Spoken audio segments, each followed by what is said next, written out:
So tonight, the last game of the season, and we're in extra innings, but we have a wonderful cleanup hitter, and her name is Linda Liebenstein. And Liebenstein. There we go. All right. So Linda is a membership chair in the Tigard branch and is responsible for their Clothes for College drive, which is going on now. Yes, just so you know. She studied interior design in 1978, but did not have the confidence to work as a designer. Boy, I understand that one. Instead, she spent 30 years doing store planning, design, and installations before evolving over time into retail key management. I guess that means upper management, huh? Yeah. Yeah, okay. After taking early retirement, she discovered senior move management. She's got it, it's still the management thing. You see, yeah, maybe a little bossy, I don't know. And decided to start her own small business. Now, 8 years later, she's ready to retire again and has a business sale pending. Good for you. She has become an expert in downsizing, and you'll see how good she is during this presentation. We're all going to be facing it sometime, either for ourselves or loved ones. So let's get the inside scoop from Linda now. Welcome, Linda. Thank you. Thank you very much. I am very happy to be here. I've heard it's challenging to be the speaker because you don't get much feedback from the group. So I'm going to try to look at you once in a while and see how you're doing. What is this? Okay. I will be sharing my screen. I have a PowerPoint presentation to go over with you. We're going to be talking about downsizing, and I think by way of introduction, because this isn't a sales pitch, I'm not trying to convince you guys to downsize your home right at the moment.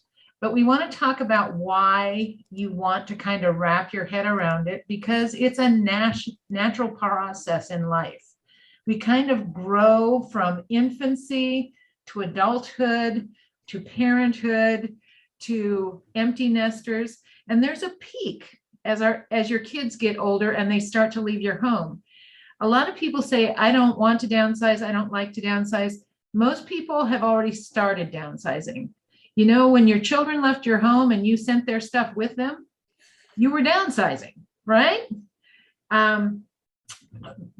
But this is a little more structured time because sometime in your senior years, and this is not part of retirement. I've had people call me who are like 65 and saying they want to downsize. And I'm like, no, you're not ready. It's not time for the downsize that I'm talking about. The downsize that I'm talking about is when you leave your long-term home and you're going from something in the 2,000 to 3,000 square foot home down to maybe 500 to 700 square feet. That's a big jump. And that's where some assistance, some professional assistance comes in handy. So I'm going to try sharing my screen now. Okay, so the name of this presentation is, and my business is called Friendly Move Management, so you can ignore that. But it's don't let your stuff stop you. And I kind of have, this presentation has evolved over the years. I started out a lot more professional, but you know, as you approach this, you have to approach it with some good humor. So you guys are my peers. So you guys all remember George Carlin, right? Okay, do you remember a shtick that George Carlin had years ago where he talked about, and I'm going to say your stuff, but he used a more colorful word. And he talked about how his stuff was really great stuff. But let's face it, your stuff is crap. So excuse my French. And we have to kind of wrap our heads around that concept that stuff is just stuff. And I think sometimes you look at downsizing from the wrong perspective.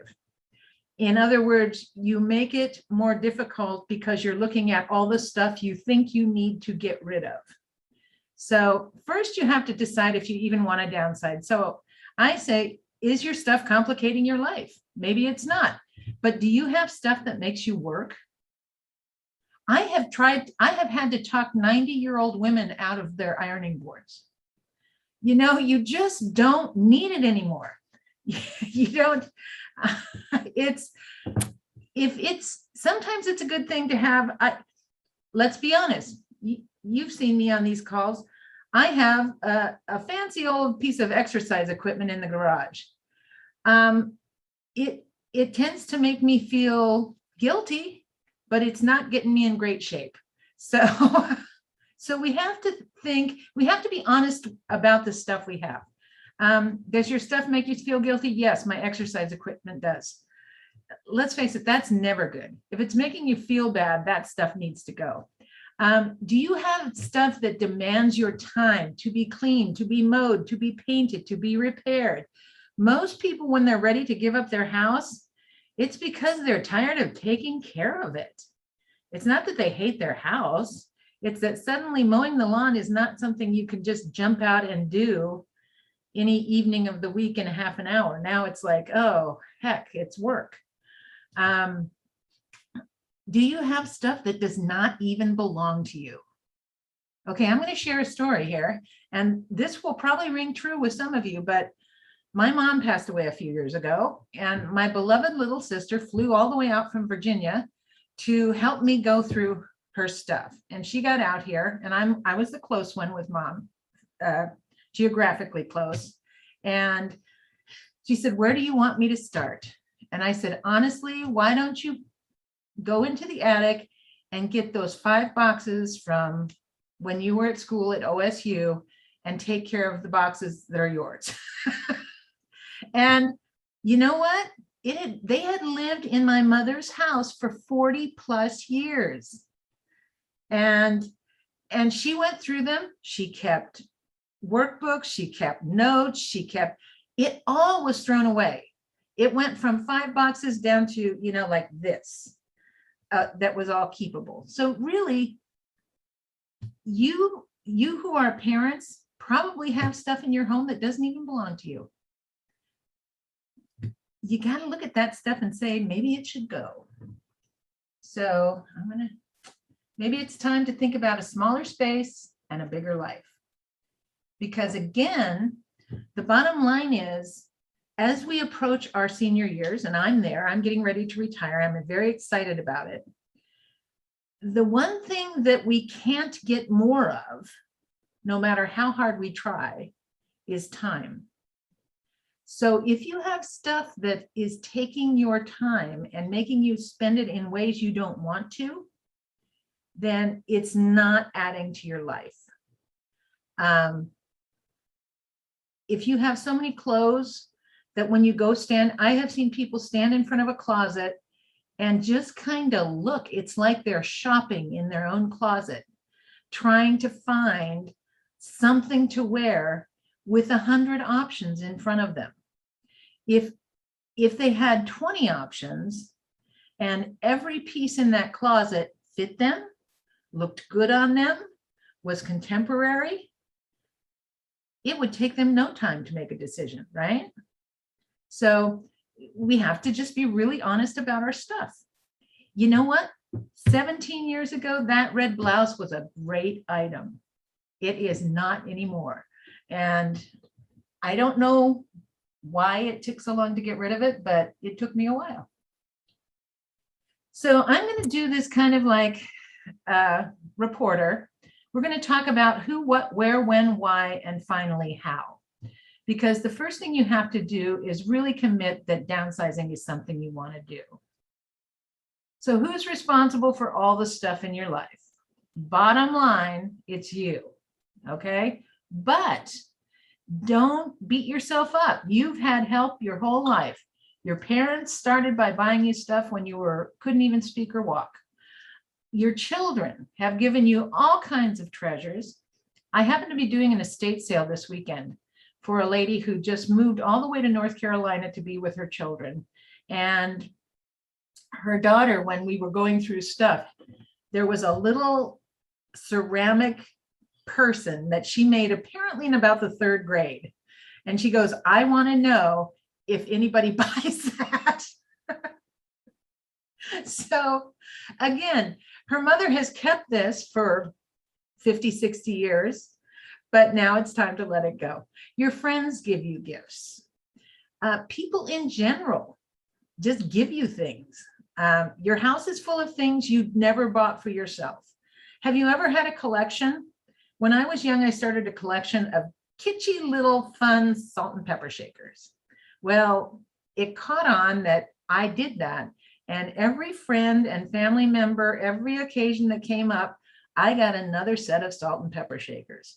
It was ridiculous what this came to as far as the collection goes. And I'm honest, half of them I would never have bought for myself. They weren't, I didn't think they were kitschy and cute, but that's okay. And then our consumer culture. I mean, everywhere you go, society is saying, you should buy this. You should buy more clothes.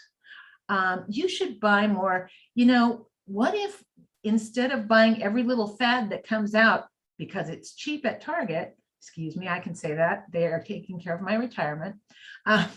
What if we bought only really good quality stuff, but a lot less of it? Our lives might actually be simpler. So there's all kinds of things working against you. Every time you turn on the radio or the TV, somebody is telling you that you need to buy. You don't. So what is all this stuff? All your stuff is stuff. Look at this. I had a camera collection at one time too, but all your stuff is not equal. Your priority is not to focus on what to get rid of. Your first priority, if you're going to downsize, is what to keep. You want to focus on identifying what your best stuff is, whatever category it falls in, and start a list of the things you want to take with you wherever you're going. Because once you have that solidly set aside, it's much easier to deal with what's left.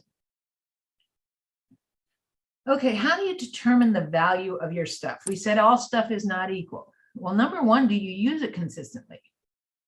If you go to your closet, and I used to have a rule, I've downsized a lot now, so my rule is stricter now, but I worked in retail for 30 years. Buying clothes was cheap and easy. I could do, Liz Claiborne all day long. But the rule was, if you didn't put it on this season, if you never took it off the hanger and wore it, I would turn the hanger around in my closet. If it got to the second year and it was still hanging there and I'd never worn it, it had to go. That kept me semi good, but not nearly as good as I am now. I am really mean to older people and I make them give up a lot of stuff. So I thought I should do that to myself a few years ago. And I did, and I got rid of tons of books. I got rid of tons of clothes. And so now I have X number of hangers. And my rule is, if I want to buy something new, or if I get a gift that I like, I have to take something else off a hanger to make room for it. So that's the maintenance piece that you have to think about. Does the stuff have monetary value? And here you have to think about today's value. Do you guys watch the Antiques Roadshow? Has anybody watched that? Do you know the sound? Beep. Everything has lost value. Some of the china and teacups and stuff that our grandparents loved and spent good money on has devalued 80%. And that's really hard to tell them, honestly. But you have to, and that's just, you paid $35 for this, you'll be lucky to get 5. And that's just the way it is. The other thing is, do you love the stuff? You know what? You can have something that is absolutely not worth 10 cents, but if you love it and there's a wonderful memory attached to it, it's in the keep pile. It's not just about monetary value. All right. Okay. So that's the other thing. Once you think about what you want to keep, you want to think, where are you going to put all this stuff? Both the stuff you want to keep and the stuff you want to get rid of. So first choice will go to my new home. Okay. Or is it going to stay in my home? Because there is such a thing as aging in place, and that's just simplifying the house you're in and making it more accessible. Second choice should be in my friend or family's home. Because you know what? You're really not giving it away completely if you gift it to a family member. Now you can still visit it for the rest of your life if you want to.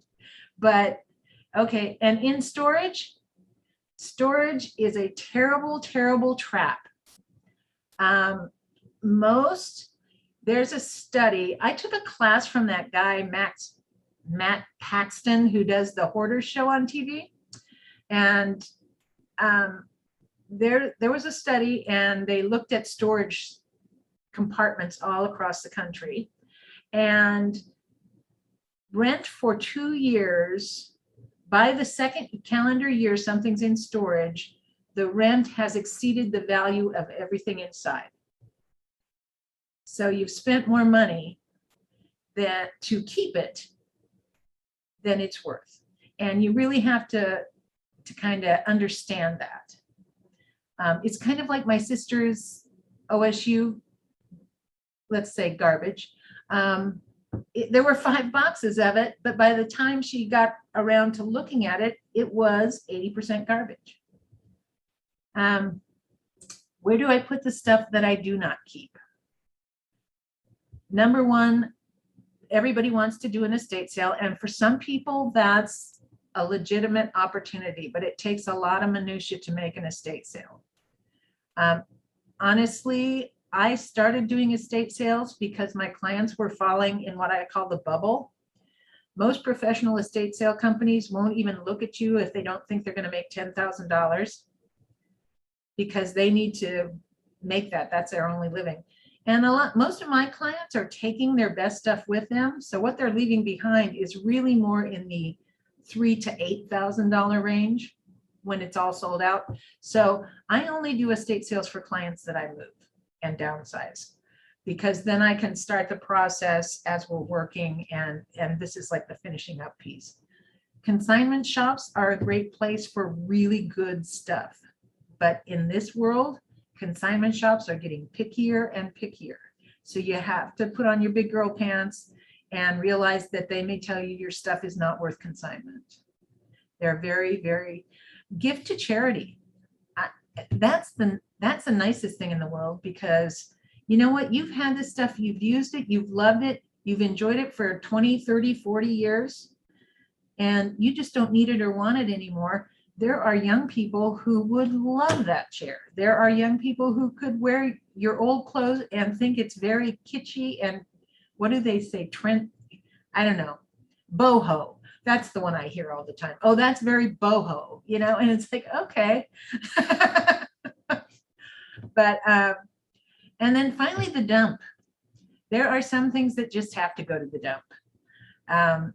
Your mattresses and box springs. There is really only one charity in Portland proper that I know of that takes mattresses and box springs, and that's the Community Warehouse, because they do not sell them. They clean them and give them to families. You can't resell a used mattress. It's kind of like a baby stroller. You can't resell a used pillow. So just think about those things. There are things that will go to the dump and you can't feel bad about it. All right. How's everybody holding up out there? Okay. When should I begin dealing with my stuff? There is no time like the present. But you did not accumulate this stuff overnight. In most cases, we start accumulating as children and we peak somewhere in our early 50s. Okay, we took some time to build this up. You did not accumulate your stuff alone, and you may have other people's stuff to deal with. So these are all things I'm a big fan of not beating anybody up. Why do you want to downsize? This is the big question. You have less stuff, so you spend less time cleaning, cooking, mowing, painting, repairing, and deciding. Even just deciding, oh, sorry, we jumped ahead. That's okay, I'm going long anyway. The other thing is, because you've chosen your best stuff, the only stuff you'll have around you when you're finished with the downsizing is your very best stuff. All of your stuff will be useful. All of your stuff will have value, if not to the bank, to you, and you will appreciate it. It's not going to be a frustration anymore. Finally, and this is where I think people really want to talk, is how do you make it happen? You have to focus on keeping the best and rehoming the rest. So the first thing that I'm going to say to all my clients is you need to talk to your family and make sure they know what your goal is, because you need their support. You want to allow them input, but not decision making. They can't be the people who decide what you're going to keep. Some of the most uncomfortable moves I've done in some years is where a beloved daughter or son is basically telling mom, like she's a 3-year-old, well, you don't need that. You need to get rid of that. Nobody wants that, and that's not the way to do it.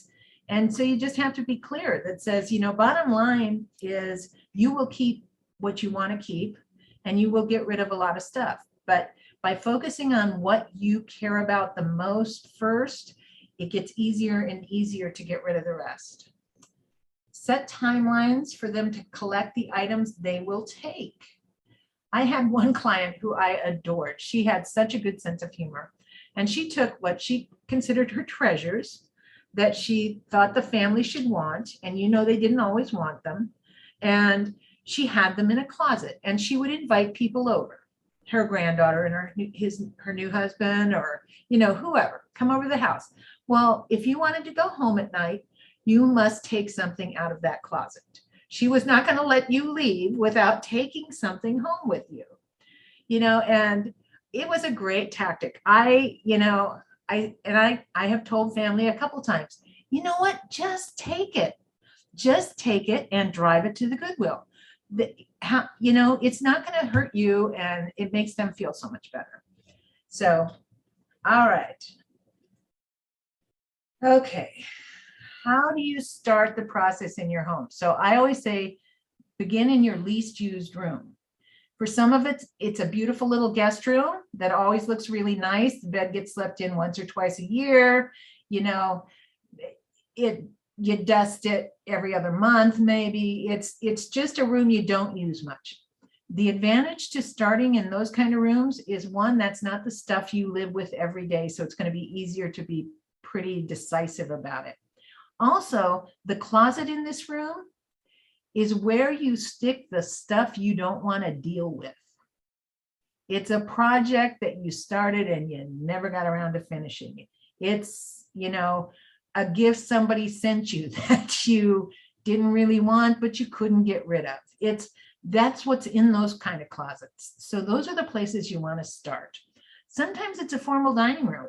Some people have their mother's china, their grandmother's china, their, all kinds of stuff that they never ever use. It just sits looking really nice. And if you have sterling silver, most of my clients who have a set of sterling silver, that if you have a place setting for 12 in sterling, you can probably pay for your downsizing move. It has that kind of value, and they just sit on it. They don't even use it. I would say if you have something like sterling silver or fine china that you actually like, get rid of your everyday stuff and start using it. There's no point keeping it in a box in a hutch. You might as well enjoy it, or let it go and take the money. So, all right. I'm pretty cut. I am actually really nice with my clients, but you have to be really pretty cutthroat about what's the right thing. Okay. You want to start the process with assorted boxes, and you'll mark them keep, give, sell, and donate. If you must, you can have a revisit pile. But I usually try to do 4. And when I'm doing an actual physical downsize with a client, which means that I'm spending 2 to 4 hours a week with them, and going through their stuff with them.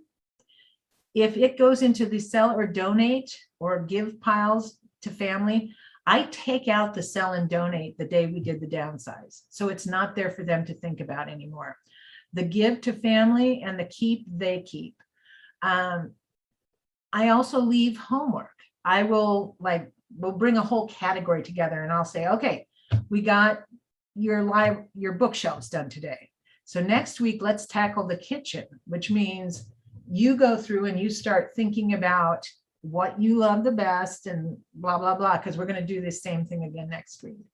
And sometimes they do their homework and it's very easy, and sometimes they don't. And it's like, oh, well, let's go for it. Rehome the rest thoughtfully. Do friends and family need this stuff? In some cases, they do.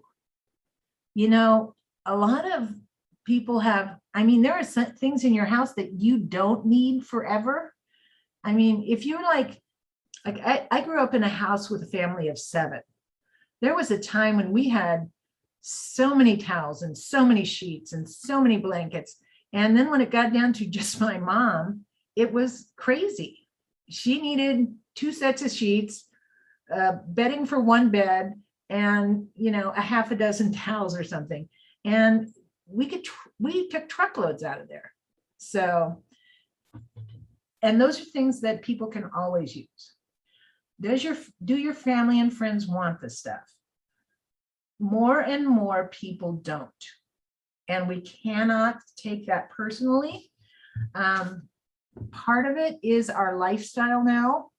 We are aging and living so much longer that by the time most seniors are ready to do this downsize, their children are already approaching their retirement. And they already own big homes. They already have everything they need and want. So the last thing they want is all their parents' stuff added to their house just when they're the same time they're trying to kick their kids out. So, so it's just a matter of timing. Can the stuff be sold? Sometimes yes, but again, it's not going to be worth what you think it is. People ask me, do I know what things are worth? Things are worth what someone is willing to pay for it. And that's about it. So we try to be careful with really valuable stuff. I don't put really valuable stuff in estate sales. I send it to consignment because it's the right thing to do. Are there charities or causes that can benefit from your donation? Yes, there are charities, but charities don't take everything. You know, they don't take garbage. You know, sometimes I see where people put like old plastic containers that are like melted and stuff to good, you know, you can't, if it's garbage, it's garbage. So, okay, so what to do if you want to sell your stuff. If you have stuff that's saleable, and a lot of people do, partner with consigners, auction houses, or estate sale providers. And I would say get a couple of them in your house, have them look, give you an honest assessment. There are even people, I work with a guy now who's what we call a buyout person, where there's really not enough for an estate sale. But he does a lot of online sales and stuff, and he will come into my client's home. He will walk through and he will give them a price or a cost, because it depends on what they have, to basically empty their home. In some cases, their stuff is good and he can sell it for enough that he pays them a little to take it. In other cases, it's mostly a dump run and he charges. So it's a good option. Okay. The results of downsizing. Believe it or not, you have more money available to you from your sales and from your savings. If you're not maintaining a big house, you save a lot of money. If you don't have a lot of clothes, you're going to save money. You have more free time, and time is probably our most valuable asset. And you can enjoy the gratitude of others who can really use your extra stuff. You know, that's the one I hate, when I hear people say, well, I'm giving this to him when I die. I'm giving this to him when I die. Why are you keeping it till you die? Give it to them now and get the thank you, get the appreciation. It's worth it. All right. I think that's it. There's my team. Aren't they nice ladies? And that's it. That's our spiel on downsizing. I hope I kind of got what you were looking for. If I didn't, let's open it up to questions and talk about it. If you got a question, go ahead and get yourself off mute and ask away. I think we're all friendly enough. We can do that. Yes. Okay. So this is an interesting way to make a living, but. Linda, what's your advice for dealing with paperwork? Yes. Believe it or not, a lot of people still think they need to keep like 7 years of, and you don't. It's 3 years now of any copies. And most of the IRS knows more about you than you do before you ever put your taxes in. I swear. So it's not as private as you think. If you do have, the main thing is bank statements, if you still have paper bank statements running around. And if the account is closed, just throw them away. That's, I've seen clients where they had, bank statements from 1983 or 1968 or something, and they've kept everything. That's just garbage. There's always shredding. And I'm not a believer in sitting in front of the TV and shredding for hours on end, because that's what all the home shredders do. There are all kinds of places where you can take shredding. Pride Disposal, which is the local one here, they will actually sell you a bag, a paper bag for $5. You go and fill it with shredding and take it back to them, and it's paid for. So the $5 pays for anything you can get in that bag. It's a very efficient way to do it, and they have the big shredders. There are some companies like Iron Mountain that if you had an event, like a neighborhood event, or we could even have an event with the AAUW, they come to you and they shred on site, and it's so much faster with those big trucks. And then the other one is pretty much any UPS store. They offer shredding at, when it's on sale, it's 75 cents a pound. I think it's like 95 cents a pound day in and day out. So you take your paper in, they weigh it, and they charge you $8, $10, $12. Yes. Linda, I have a question of those of us who are in marriages or partnerships with partners who do not share the same desire to downsize. I'm guessing there are other people like this. Yes. I am a complete believer. My partner is not. Okay. And I don't know how to convince him. Do you have any good arguments to help me convince him how to downsize? Focus on the benefits. And that's why I always go first with what's the important stuff. Focus on what he needs to keep, and actually, ask him, if we had to, if something came up and, the house was going to burn down or something, or we knew there was an eruption, Mount Hood is going to erupt, and we need to hit the road. What are the most important things? What is really of value to you? And it'll be a shorter list than he thinks. Yeah, I think we need to have that conversation very soon. Yeah, because I have guys that have wonderful tool workrooms and workbenches, and if they're a builder, they can have so many power tools and so many things. And I said, in the real world, you're getting to the point where it's no longer safe. So you need to buy yourself a nice little hand carry toolbox and put your best stuff in it and make sure it goes with you, but you can't take it off. Yeah. So Linda? Sue Klump was next. I want to go back to the shredding conversation. yes. As an insurance agent, I have had clients that have had identity theft issues. You really want to make sure anything that has your social security number on it, and some of those old bank statements do, make sure that those get shredded, whether they go to a shredding service, which is totally good, or you do it yourself.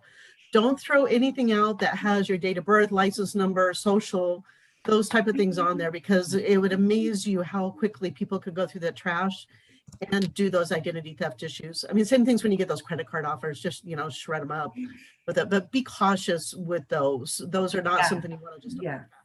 But I want to go back to your comment about the clothes in the closet. Yes. So my daughter has helped me move due to a series of life changes in my life over the last 6 years. She's helped me move 3 times. Wow. Each time the closet just infuriates her. She looks at it and says, Mom, we're moving this again. I still work. I need this. I might need that. Right. And I know she's right. So you would be her hero, but I'm never going to let you meet her. Well, the other thing is, some of you are probably like me. I wasn't always this big a girl, and so I have my size 12s and my size 14s and my size, and you keep them, and I get it, but I'm going to say keep one size down, and that's it. And I've met people who are now like a size 10 and they still have size 16s in their closet, and I'm like, that makes no sense to me at all. Get rid of it, so. But Claudia? yeah, it's not easy. Yes, Claudia. I'm struck by, was it Ellen who made the comment that her partner does not want to downsize? Yes. In our family, I have told our 2 sons who are in their 50s for the last 5 years at least, I'm thinning out my stuff. I'm thinning out our stuff. You are stuck with your dad's stuff. I mean, let's be honest about this. Yeah. He's not going to downsize unless he absolutely has to. And right now he doesn't have to. I love your idea of making him decide what's most important. Yeah. Thank you, Linda. You're welcome. Well, honey, he would keep you, Claudia. I know he'd keep you. Randa? Can I tell a story quickly? Sure. I'm at the beach and we have a little HOA over here, and we've all known each other for 25 years. The man down the street, God love him, I've known for 40 years. He sent an email to the HOA that said, hope you're all well. We have this much in the bank. And by the way, my wife died. Oh my God. And we all went, what? Patty? By the way, my wife died. My husband read it and said, I would at least have put you first. Thank you. Randa? God. 4 years ago, I moved up here from San Diego. And so I had to get rid of everything from my house to come in retirement home. And I had a mug rack that had 100 mugs that most people had given me from my travels or whatever. So I took 12 of them that I found to be the most important to me. And I bought a mug rack that said Randa's Mugs, and they hang on my wall today. So that was important to me. But also what I did is give away a mug. And as Linda well knows, I have a collection of elephants. And I gave the people that were close to me a mug and an elephant. And so I made a little poem and said, I want you to take these 2 things and put it into your home so that I will always be in your home with you. So that's 2 suggestions. That's cool. Nice. And I want to read, Joyce posted in chat, my husband is in the process of sorting things not used and found that Habitat for Humanity loves things related to electrical, plumbing, mechanical, etc. He has taken 2 carloads to them. That's excellent. I want to change husbands with Joyce. Don't think that's what we do here. Oh. Oh. And Bev Van Pitter said, I got rid of my 50 years of books as an educator to the Vietnam vets. They take books. They do. Suzanne? Okay, when my husband was a mug collector, and after he died, I got them all out, and every time somebody came to my house, I said, take one of his mugs. And so, Sue, have you got one?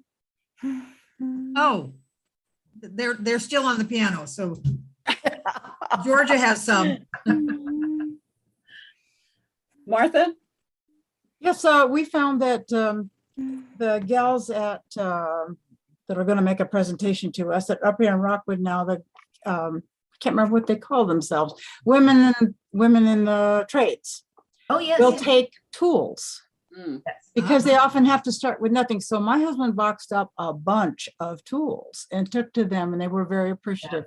So that's another avenue, and they're really, it's really a great organization. You know, and if you're looking at charities, there are charities that specialize in everything. There's one charity called Dreaming Zebra that's only goal is to match musical instruments to music students in schools. Yes. And, you know, there's others that work with glasses, you know, the Lions Club does Mhm. glasses for them. Yes. There are specialty donation sites all over. So The schools will take instruments too. yeah, get creative. There's, Yeah. you know, there's all kinds of places to give. Pat Lehman. Linda, thank you. I'm wondering, what do you do with all of the old electronic devices and the cords that don't fit anything anymore? Yes, and this is something, I'm not sure it's for the whole state of Oregon. I know I work with Washington County Recycling Department and Goodwill stores, which I don't do a lot of giving to Goodwill, but I do give electronics there because they are the contracted electronics recycler for Washington County. So basically, I don't care how boxy and old and heavy that TV is, they have to take it.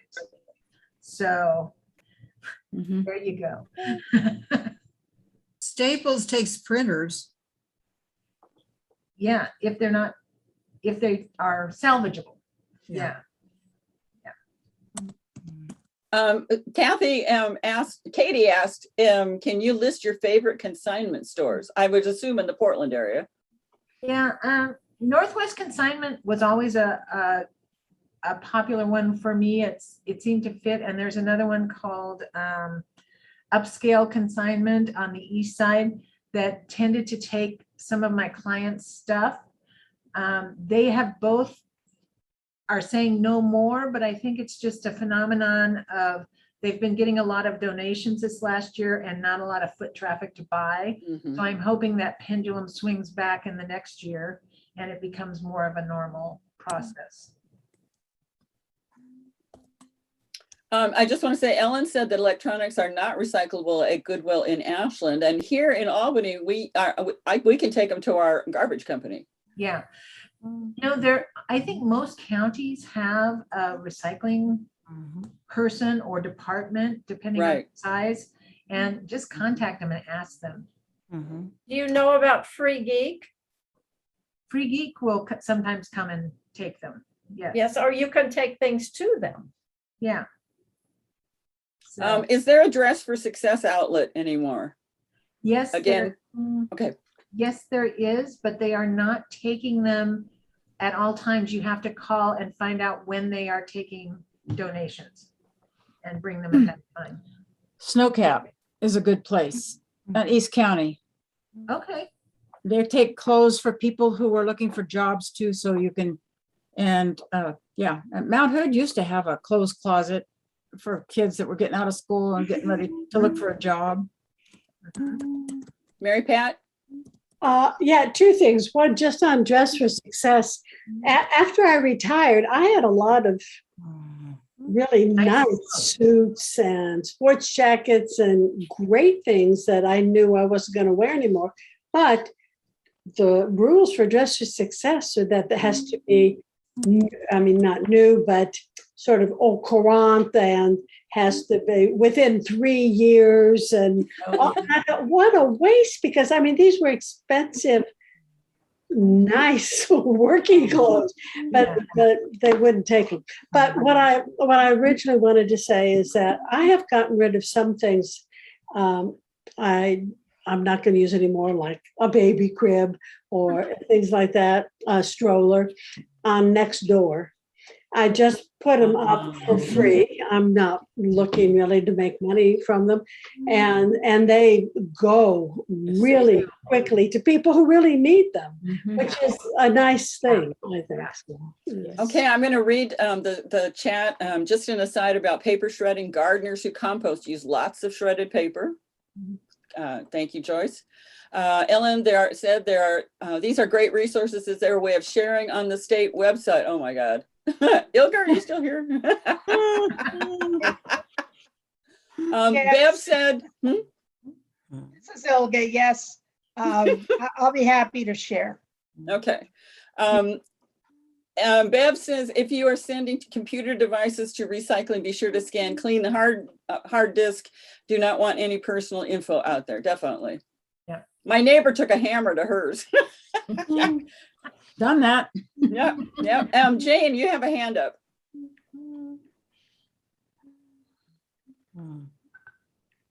My late husband was a gung-ho volunteer, and he had a t-shirt and a hat, ball cap, for just about every group with whom he worked.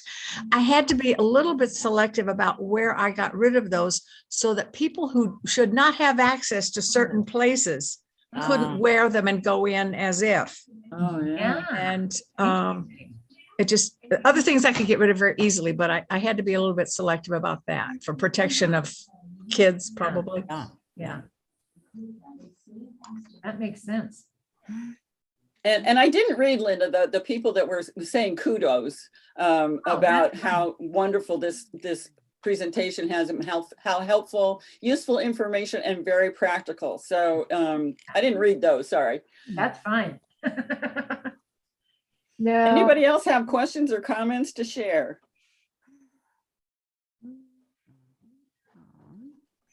I have a question about the estate sales that you do. With it. One of our Grants Pass folks are actually moving to Mississippi. And I was having dinner with her at her house, and she's estate sailing pretty much everything in her house. Yeah. And I asked her, this is stuff, she's 80. And so I asked her, I said, how are you deciding what to sell and what not? And she pretty much said, well, this is stuff that was important to me at one time, but I don't care about it anymore. So she's really just taking minimal stuff with her. Yeah. But she hired in as a professional estate sale business to do it. And she's decided she wants to be there during that sale. They advised her not to be, but they'll allow her to be. Do you usually have your clients there during the estate sales? Absolutely never. Yeah. And I talked to them about it beforehand. I said, one of the things that I do, because I'm working with senior clients that a lot of professional estate sailors don't, is when my estate sale is set up and everything's out of the cupboards and drawers and on tables and available to buy, I allow my client and their family to come through one last time and make sure there's not something they want to keep. But then they can basically pick it for free. But I don't want them there with the public, because absolutely, if you've ever been to an estate sale, people can be really tacky, and you don't want to be there. You don't want them there. People will say hurtful things, and that's not worth that. They don't want to hear that stuff. No, but completely agree. Martha? Sometimes we have things like, I'm a genealogist, so you can see behind me these bookcases. I have 4 7-foot bookcases. They're mostly genealogy. My kids love that I do genealogy. They love the stuff that I found. They said, please leave us enough money so that we can have a room to store it in. But there are places, I have diaries that are 150 years old from my great-grandfather that he wrote when he was homesteading in Kansas. Okay, there are places that will take these things, but you need to either do it yourself or you need to leave that in your will. And first you have to check with them to make sure they will take them. Right. And every time there's a flood back east, I think, oh my gosh, I don't know if I want my stuff there or not. Because genealogists keep stuff forever. You know? And I'm trying to bring down the quantity, but still there's stuff you're not going to get rid of. So there are companies now that digitize. Yeah, I have done a lot of that. And that's helpful. But there are also things that you want to keep. One of the things that I've started doing with the next generation down, because I have a lot of my mother's and grandmother's recipes on cards. And when the nieces and the young people want to have a recipe, I scan it with their handwriting and send it that way. That's cool. Rather than copying it or typing it in. because I think that gives them a much better taste. You know, in some of these cards, you know what they're like. They've got, you know, stains Got of food all over them. corn Yeah. syrup and all that, but it's still, they are always impressed by what good handwriting Yes. is there. And, you know, just things like that. My daughter glommed onto the recipe book and an old cookbook from the 40s that Mhm. showed how to cook with no sugar and, you know, the things that you couldn't get. She still has it. She loves it. So you never Yeah. know what they're going to want. I remember. Ellen would like to know, what about digitizing? I don't know if you want to know what that means or how you go about it, or not quite sure, Ellen, what exactly you mean about digitizing. Well, I just, you know, I think you touched on it in terms of putting things online, but what are the opportunities to digitize a lot of these family documents? And what are your recommendations about doing that? There are companies who will take boxes of old slides or pictures or whatever, and they will create online catalogs, and then you can send it to everyone in the family. With the, you know, as an attachment, and it's really easy and nice to do. For those of you who are on computers, and this might be too much, my photographs on mine, I clean up, and I take a lot of photographs for work too, so I throw those all away every few months. But then I take like the family pictures, the real pictures, and I put them on a remote hard drive, so it's not on my computer. So that I can, you know, like I'm probably, if I left, I wouldn't take my old computer, but I would take that remote hard drive with me. So it's a safer place to keep that kind of stuff if you're dealing with documents and photos and stuff. Make sure you're backing it up in a safe place. Yeah. Thank you. That's very helpful. And I just want to read Gail's comment. If you scan and send a recipe to a young person, be sure they can read cursive if it's in cursive. No kidding. It's true. It's true. Claudia? I just realized my grandson could not read what I was writing on his birthday cards. Oh, I said, how are you going to read old letters? Like I have all the letters my parents wrote to each other during the war. It breaks my heart that they're not teaching him that. yeah. Just, You think Linda? they want to know that? Yeah. Yeah. Claudia? Lynn, what about silver? I don't insure it. The insurance company says nobody wants it and then burglars can find it. My mother loved, I have silver platters, silver mugs, cups, pitchers. What do I do with that? If it's sterling 925, you know, or better. Most English and American sterling says sterling. Russian and Mexican sterling has numbers attached to it. But if it's sterling, it has great value and you can get a lot of money for it. If it's plate, and it'll usually say EP or electric plate on it, and that really has very little value. Nobody wants to polish it anymore. Nobody, No. and you can't serve food in it like it's, because it's all getting aged. So yeah, basically. How do I get rid of it? Give to you can donate it, and it will probably find its way to a dump eventually. Okay. If you do have good silver, even like some plate is more expensive if it has maker's marks on the bottom. You might want to do some research. Okay. But yeah, it's just one of those things where it's losing its value. Yes. Same with China. There's some beautiful China out there that most people don't want. It's not dishwasher safe. It's not microwave safe. You know, it's not a lifestyle choice for most people. Okay. Thank you. So, yeah, sorry. Well, it is the truth. Yeah. Yeah. I knew that. I just, Yeah. the kids don't want it. The grandkids certainly don't want it. And I just don't know how to get rid of it. If it's Goodwill is full of it. if it's real silver though, I think it's silver plate. I would keep it because I do think that pendulum is swinging back at some point in the future, because there is so much silver and sterling being melted now and just basically destroyed that at some point somebody's going to look at this workmanship and say, we shouldn't have done all of that. and it's going to have even more value. Okay, thank you. You bet. All right. Well, let's, any final questions? We're about to wrap up. Gail. Just a comment on if you think you have something somebody would want, but you're local, you aren't finding any buyers, go on Facebook or eBay.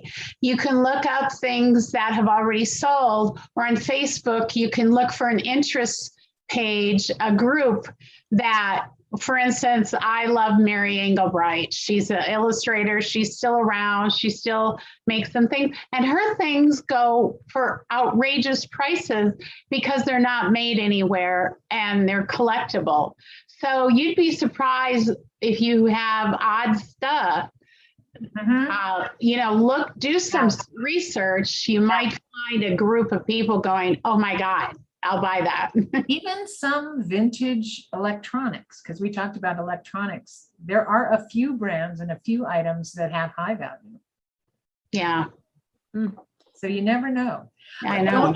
Don't throw away your vintage toys because they are worth a lot of money. Especially, toys hold value. Art tends to hold value. Yes. So a word about the eBay site that was mentioned. It's the sold, not the ones that are currently up for auction. Said it's under the word sold, and then you can find out what was paid. Yes, absolutely. Because Suzanne Wicklund made a anywhere comment. from $20 to $200. That's right. Suzanne Wicklund made a comment. My friend is donating some of her deceased father's items to the local historical society and museums near his home. Of course, these are things with some historical value. Absolutely. And she didn't have room for them in her home, and her children didn't want them. So she checked with those locations, and they were thrilled to receive them. And she felt like then she's sharing them with other people. They're not just being left with her family members. Colleges are a good resource for that kind of thing. That's true. Yeah. Well, this has been a great wrap up game for our season of baseball. And I hope you've enjoyed it as much as I have. Joyce is thanking you, and Ellen is thanking you, and we're all thanking you, Linda, so much for joining us tonight and sharing your knowledge. Yeah. All right. We're gonna call it a game. All right. Call it a season. Okay. Talk to you guys soon. Thank you everyone for participating. Good night. Thank you, Nancy Brown. All righty. Good night. Good night.